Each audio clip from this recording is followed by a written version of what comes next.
अजय छोड़ देता हूँ मैं तुमको। ना मैं ऐसे जाऊंगा। तो दौड़ते हुए क्यों जा रहे हो?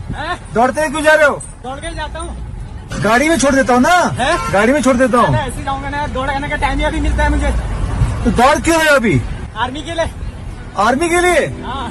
बाप रे यार, सुनो तुम सुबह दौड़ लेना, मैं तुमको छोड़ देता हूँ। सुबह में उठने बाद ना, सुबह मुझे ड्यूटी पर जल्दी जाना होता है, खाना वाना बनाना होता है। कितने बजे?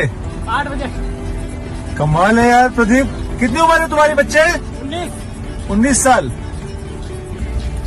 तो कितना किलोमीटर दौड़ लेता है? 10 किलोमीटर है, 16 से बरोला। बाप रे। और खाना कब खाएगा? खाना बनाऊंगा घर जाके। और घर जाके बनाएगा? हाँ।